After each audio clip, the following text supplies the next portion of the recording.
Merhaba. Pelerin Bahçesi'nde bugün günün konusu Leylandi servisiyle oluşturulmuş bir çit nasıl makaslanır, nasıl budanır, nasıl kırpılır? Leylandi servisi ne zaman ve yılda kaç kez budanır? Bu sorunun cevabını iki farklı şekilde cevaplandıracağım. Birincisi, Leylandi servisi ile oluşturacağımız çitin istediğimiz şekli oluşturuncaya kadar ki aşamada farklı.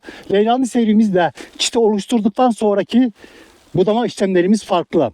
Yani biz Leylandi servisiyle oluşturacağımız çiti istediğimiz şekli verinceye kadar yılda 2 kez, ilkbaharın sonunda ve sonbaharın başında olmak üzere yılda 2 kez budamamız gerekiyor.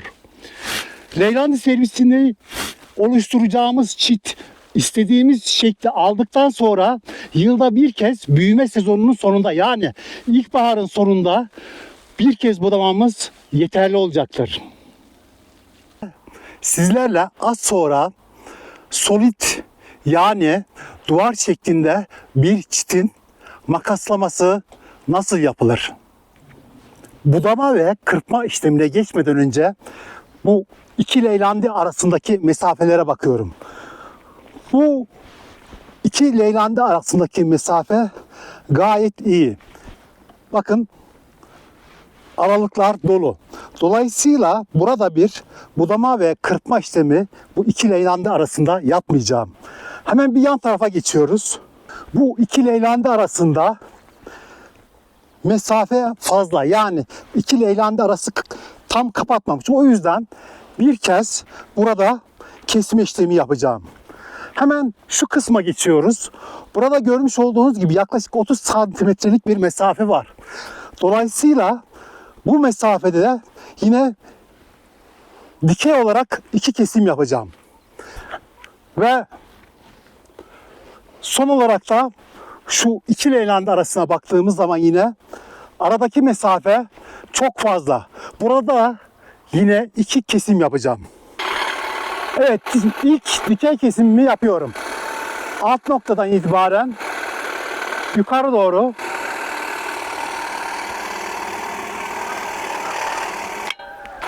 evet, şimdi de ikinci dikey kesimimizi yapıyoruz. Yalnız burada yapacağımız kesimde arada yaklaşık 10 santimetre mesafe bırakıyorum. Bakın.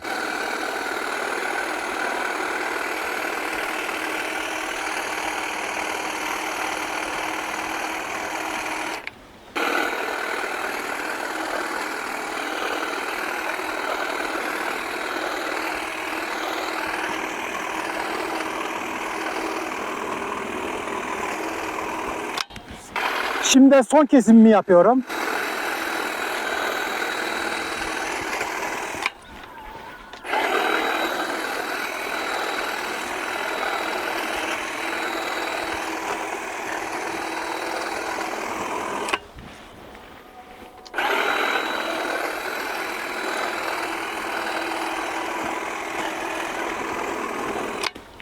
Şimdi leylandiler arasındaki aralıkları kontrol ediyoruz. İlk iki leylandi arasında görmüş olduğunuz gibi herhangi bir kesim yapmadım. Çünkü iki leylandi arasındaki mesafe çok iyi. Hemen diğer aralığa geçiyorum. Bakın, burada bir kesim yaptım. Bu leylandi arasında bakın. Tek kesim yaptım. Tek kesim burada yeterli. Hemen yanına geldiğimizde bakın. Burada yaklaşık 10 santimetre açtım. Yeterince kapanmadığı için gelecek yıl ama burası kapanacaktır. Burada bir 10 santimetrelik aralık bıraktım. Bu aralığı bırakmamın sebebi daha sıkı bir form elde etmek. Bakın, burada da alt kısımlar iyi ama üst kısımlara doğru çıkınca boşluklar var. Orada da yaklaşık 10 santimetreye yakın bir boşluk oluşturdum. Evet, şimdi de leylandi çitimizin bu görünen yüzeyinin kırpma işlemini yapacağız.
Leylandi çitimizin bu yüzeyinin kırpma işlemini tamamladık. Şimdi üst kısmının budama ve kırpma işlemini yapacağız.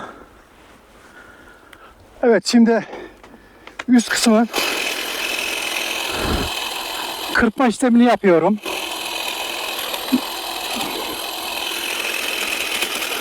Mümkün olduğunca gönyesinde kesim yapmak için çaba harcıyorum.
Evet, sizlerle duvar şeklinde solut bir çitin yüzey kırpma işlemini ve üst kısmının kırpma işlemini yaptık. Bu yapmış olduğumuz işlem bizi tam sonuca götüren bir işlem değil. Bu yılki büyümeyle bu aralar, buradaki aralar dolacak. Bu yılki hedefimiz bu araları doldurmak ve şu üstteki boşlukları doldurmak. Bu boşluklar dolduktan sonra gelecek yılki kırpma işlemimizle bu görmüş olduğunuz Leylandi solut çitimizi tam anlamıyla tamamlamış olacağız. Leylandi ile ilgili bir sonraki videomuzda görüşmek üzere. Hoşça kalın.